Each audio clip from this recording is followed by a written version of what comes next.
बच्चों, मैं रंजीत वर्मा अपने YouTube channel study with Ranjit में आपका स्वागत करता हूं। बच्चों, मैंने अपने पिछले वीडियो में आप लोगों को पढ़ाया था जाति की प्रमुख विशेषताएं। ठीक है, ये हमारा समाजशास्त्र प्रथम का चौथा अध्याय था और इसके पार्ट 3 में मैंने आप लोगों को क्या पढ़ाया था, जाति की प्रमुख विशेषताएं। तो बच्चों, आज हम अपने चौथे अध्याय में आप लोगों को पढ़ाएंगे भारतीय समाज में जाति व्यवस्था के गुण व दोष। तो भारतीय समाज में जाति व्यवस्था के गुण व दोष, ये हमारा पार्ट 4 है। तो इसमें देखिए, जाति व्यवस्था का इतिहास हजारों वर्ष पुराना है। देखिए बच्चों, जो हमारी जाति व्यवस्था है उसका जो इतिहास है वह हजारों वर्ष पुराना है, यानी बहुत ही प्राचीन काल से हमारी जाति व्यवस्था लागू हो गई है। लगभग आप कह सकते हैं कि कई हजारों वर्ष पूर्व से हमारी जाति व्यवस्था चली आ रही है। तो वास्तव में भारतीय समाज में जाति व्यवस्था द्वारा अनेक कार्य संपन्न होते आए हैं, यानी जो भारतीय जाति व्यवस्था है वास्तव में उसके द्वारा हमारे समाज में जाति व्यवस्था द्वारा अनेक कार्य संपन्न होते आए हैं और आज भी हो रहे हैं। अनेक दोषों के होते हुए भी आज भी जाति व्यवस्था का महत्व किसी न किसी रूप में बना हुआ है। यानी जो जाति व्यवस्था है अनेक दोषों के होते हुए भी आज भी जाति व्यवस्था का महत्व किसी न किसी रूप में बना हुआ है। तो आज हम बात करते हैं जाति व्यवस्था के गुण व दोषों के। मुख्य रूप से हमारा स्टेप क्या है बच्चों, भारतीय समाज में जाति व्यवस्था के गुण व दोष। तो इसके आधार पर मैंने आपको बता दिया है कि भारतीय अर्थव्यवस्था का जो हमारा इतिहास है वो बहुत हजारों वर्ष लगभग पुराना है। तो वास्तव में जो भारतीय समाज में जाति व्यवस्था द्वारा अनेक कार्य हुए हैं या संपन्न होते आए हैं और आज भी जो कार्य हो रहे हैं उनके अनेक दोषों के होते हुए भी आज भी जाति व्यवस्था का महत्व किसी न किसी रूप में हमारे समाज में बना हुआ है। तो मैकाइबर एवं पेज ने क्या कहा था, देखिए मैकाइबर एवं पेज के अनुसार किसी व्यक्ति की जाति जीवन में उसके कार्य को सुनिश्चित करती है।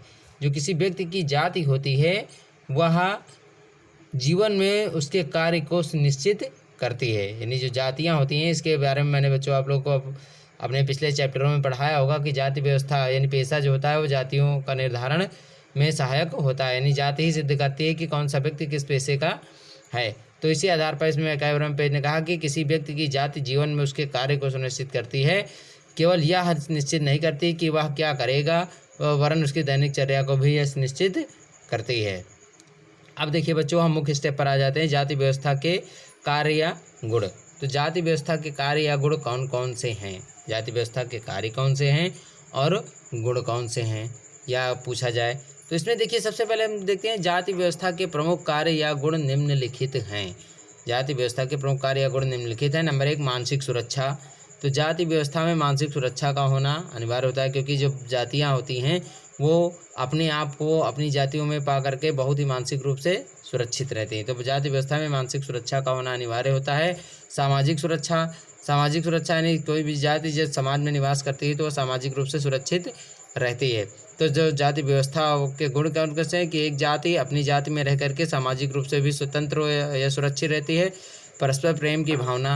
अब परस्पर प्रेम की भावना का अर्थ क्या होता है बच्चों, कि जो जातियाँ होती हैं वो अपनी जातियों के प्रति परस्पर प्रेम की भावना बनाए रखती हैं। और समाज में स्थिरता, क्योंकि जब जनसंख्या किसी जाति की अधिक हो जाती है तो समाज में उनकी स्थिरता स्वयं बनती हुई चली जाती है। वो अपनी जाति को प्रोत्साहन देने लगती हैं और उनकी जो जाति होती है वो समाज में स्थिर हो जाती है, नहीं उसकी मान्यता हो जाती है। और रक्त की शुद्धता, जो निम्न जातियाँ होती हैं या अन्य कोई भी जाति बच्चों ले लीजिए, तो जो जातियाँ होती हैं वो आपस में अपनी जातियों में ही संपूर्ण जो उनके कार्यक्रम होते हैं, चाहे वह वैवाहिक कार्यक्रम हो या सांस्कृतिक कार्यक्रम हो, अपनी जाति में ही मनाते हैं, जिसके कारण उनके अंदर जो विवाह संबंध स्थापित होते हैं उनमें रक्त की शुद्धता बनी रहती है। क्यों बनी रहती है? क्योंकि वो अपने जातियों के बीच से ही वो संबंध स्थापित करते हैं। और परंपराओं की रक्षा, यानी जो उनकी परंपराएं होती हैं वो संपूर्ण जातियां मिलकर के अपनी परंपराओं की रक्षा करती हैं। तो बच्चों, जाति व्यवस्था के कार्य या गुण कौन कौन से हैं? तो जाति व्यवस्था के प्रमुख कार्य या गुण निम्नलिखित है। नंबर 1, मानसिक सुरक्षा, यानी जाति व्यवस्था के लिए मानसिक सुरक्षा का होना अनिवार्य है। सामाजिक सुरक्षा का भी होना अनिवार्य है। और जाति व्यवस्था के लिए विभिन्न जातियों में परस्पर प्रेम की भावना का होना अनिवार्य होता है।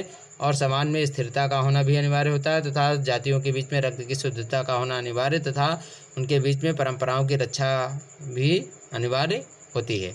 तो जाति ये हुए हमारे जाति व्यवस्था के गुण। अब देखते हैं बच्चों जाति व्यवस्था के दोष व हानियाँ। तो जाति व्यवस्था के दोष व हानियाँ कौन कौन सी हैं? तो सबसे पहले जाति व्यवस्था के दोष या हानियाँ निम्नलिखित हैं। नंबर 1, राष्ट्रीय एकता में बाधक, यानी जो जाति व्यवस्था होती है वो राष्ट्रीय एकता में बाधक होती है। क्यों बाधक होती है बच्चों? क्योंकि जो जातियाँ होती हैं सभी जातियाँ अपनी अपनी जाति को श्रेष्ठ साबित करने में लगी रहती हैं, जिसके कारण राष्ट्रीय एकता में बाधा उत्पन्न होती है, जिससे वो समाज के लिए या देश के लिए कोई कार्य नहीं करती। सभी अपनी अपनी जाति को ऊपर उठाने का प्रयास यानी श्रेष्ठ साबित करने का प्रयास करती रहती हैं, जिससे राष्ट्रीय एकता में जाति व्यवस्था बाधक के रूप में साबित होती है या प्रकट होती है। फिर आर्थिक प्रगति में बाधक, जब वो देश के लिए कार्य नहीं करते हैं तो आर्थिक प्रगति, देश की आर्थिक स्थिति जो होती है वो नीचे गिरती हुई चली जाती है, जिससे देश की आर्थिक प्रगति में भी बाधा उत्पन्न होती है। अब देखिए बच्चों अगला है हमारा सामाजिक विघटन। सामाजिक विघटन क्या है? जाति व्यवस्था के कारण जाति व्यवस्था में सामाजिक विघटन का तात्पर्य होता है कि जो उच्च वर्ण की जातियाँ होती हैं, श्रेष्ठ जातियाँ होती हैं, निम्न जातियों को प्रताड़ित करती रहती हैं, जिसके कारण वे एक स्थान से दूसरे स्थान तक पलायन करते रहते हैं, जिससे सामाजिक विघटन हो जाता है। और धर्म परिवर्तन को प्रोत्साहन। अब धर्म परिवर्तन को प्रोत्साहन क्या है? यानी धर्म परिवर्तन जो निम्न जातियाँ होती हैं वो अपनी जाति को बढ़ावा देने के लिए छोटी छोटी जातियों को धर्म परिवर्तित करने के लिए विवश कर देती हैं, जिससे वे धर्म परिवहन को प्रोत्साहित करते रहते हैं। उनकी जाति को अपनी जाति को उच्च साबित करने के लिए वो धर्म का प्रोत्साहन करते रहते हैं, धर्म परिवर्तन को प्रोत्साहित करते रहते हैं। फिर अस्पृश्यता की भावना यानी छुआछूत की भावना का होना। जाति व्यवस्था का प्रमुख दोष यह भी है कि जो निम्न वर्ग की जातियाँ होती हैं छुआछूत से ग्रसित होती हैं, जिसके कारण भी भारत में धर्म परिवर्तन होता रहता है। फिर समाज सुधार में बाधक। अब समाज सुधार में बाधक क्या है? जो जाति व्यवस्था के प्रमुख दोष हैं वो समाज सुधार में बाधक है। क्यों बाधक हैं? क्योंकि ये जितने भी मैंने अभी दोष बढ़ाए हैं, सभी जिन आपको पढ़ाए हैं, इन सभी दोषों को देखते हुए चलते हैं यदि हम, तो समाज सुधार में बाधा होती है। यानी जो जाति व्यवस्था होती है वो अपने तरीके से जीवन यापन करती है, जिससे समाज सुधार के मार्ग में यह सबसे बड़ी बाधा के रूप में प्रकट होती है। तो बच्चों जाति व्यवस्था के दोष व हानियाँ कौन कौन सी होती हैं? कि राष्ट्रीय एकता में बाधक होती है जाति व्यवस्था, और आर्थिक प्रगति में बाधक होती है जाति व्यवस्था। सामाजिक विघटन, जाति व्यवस्था से सामाजिक विघटन होता है। धर्म परिवर्तन को प्रोत्साहन मिलता है जाति व्यवस्था से, और अस्पृश्यता की भावना से ग्रसित होती हैं जाति व्यवस्थाएं, और समाज सुधार में भी बाधक होती हैं जाति व्यवस्थाएं। तो ये हमारी हुई जाति व्यवस्था के दोष व हानियाँ। अब बच्चों देखते हैं भारतीय जनजातियों का वर्गीकरण कितने भागों में किया गया है। तो जो भारतीय जनजातियों का वर्गीकरण है वह अनेक आधारों पर किया गया है न। इसमें प्रजातीय, भाषाई, सांस्कृतिक तथा आर्थिक आधार प्रमुख हैं। यानी जो भारतीय जनजातियां हैं उनका वर्गीकरण 4 भागों में किया गया है, जिसमें प्रजातीय वर्गीकरण, भाषाई क्षेत्र में, अब कह सकते हैं बच्चों के प्रजातीय क्षेत्र में जनजातियों का वर्गीकरण, भाषाई क्षेत्र में जनजातियों का वर्गीकरण, सांस्कृतिक क्षेत्र में जनजातियों का वर्गीकरण तथा आर्थिक आधार पर जनजातियों का वर्गीकरण आदि प्रमुख हैं। तो अब देखते हैं बच्चों इसमें मजूमदार एवं मदान के अनुसार जाति व्यवस्था जो जनजातियां हैं उन्होंने जनजातियों के बारे में क्या कहा है। तो मजूमदार एवं मदान ने भारतीय जनजाति जनसंख्या की पैतृकता को मुख्यतः निग्रिटो, प्रोटो ऑस्ट्रेलॉयड तथा मंगोलायड प्रजातियों से जोड़ा गया है। यानी मजूमदार एवं मदान के अनुसार भारतीय जनजाति जनसंख्या की पैतृकता को मुख्यतः निग्रिटो, फिर प्रोटो ऑस्ट्रेलॉयड तथा मंगोलायड प्रजातियों से जोड़ा गया है। उसके बाद अगले हैं हमारे डी.एन. मजूमदार। इनके अनुसार डी.एन. मजूमदार ने भाषाई आधार पर जनजातियों का वर्गीकरण प्रस्तुत किया है। तो भाषाई आधार पर इन्होंने 4 भाषाओं का वर्णन किया है। तो उनका मत है कि जनजातीय लोगों के संबंध में इंडो यूरोपीय भाषा केवल आर्य संस्कृत के संपर्क के फलस्वरूप सामने आती है, क्योंकि सभी जनजातीय लोगों का संबंध पूर्व आर्य अथवा अनार्य प्रजातियों के उद्भव से है। उन्होंने भाषा की दृष्टि से जनजातियों को द्रविड़ भाषाई परिवार, इंडियन ऑस्ट्रो एशियाई परिवार, ऑस्ट्रिक भाषाई परिवार और तिब्बती बर्मन भाषाई परिवार या तिब्बती चीनी भाषाई परिवार में विभाजित किया। यानी जो डी.एन. मजूमदार हैं उन्होंने भाषाई आधार पर जनजातियों को 4 भागों में वर्गीकरण किया है। नंबर 1 देखिए यहाँ पर द्रविड़ भाषाई परिवार, ऑस्ट्रो एशियाई भाषाई परिवार, ऑस्ट्रिक भाषाई परिवार और तिब्बती चीनी भाषाई परिवार। तो समझ गए होंगे बच्चों। एक बार बच्चों पुनः हम बता दे रहे हैं कि आप वीडियो को पूरा देखने के बाद कमेंट के जरिए ज़रूर बताएं कि हमारा वीडियो आपको कैसा लगा, और यदि अभी तक आपने हमारे चैनल को सब्सक्राइब नहीं किया है तो कर लीजिए, जिससे आगे आने वाली वीडियो सभी आसानी से आप तक पहुंच सकें। तो अब देखते हैं भारतीय बच्चों, आगे वीडियो हम पे चलते हैं। तो भारतीय जनजातियों का जीवन अलग अलग होता है। जो भारतीय जनजातियाँ होती हैं उनका जो जीवन होता है वो अलग अलग होता है। इसमें काफ़ी भिन्नताएँ होती हैं, यानी इस पर काफ़ी अंतर देखने को मिलते हैं। तो अब देखते हैं इसमें एस.सी. दुबे के अनुसार, एस.सी. दुबे ने अर्थव्यवस्था के आधार पर जनजातियों को निम्न श्रेणियों में बांटा है। नंबर 1 संकलन एवं आखेट का स्तर, दूसरा है पशुपालन स्तर, तीसरा है कृषि स्तर। यानी जो एस.सी. दुबे थे इन्होंने अर्थव्यवस्था के आधार पर जनजातियों को 3 भागों में बांटा था।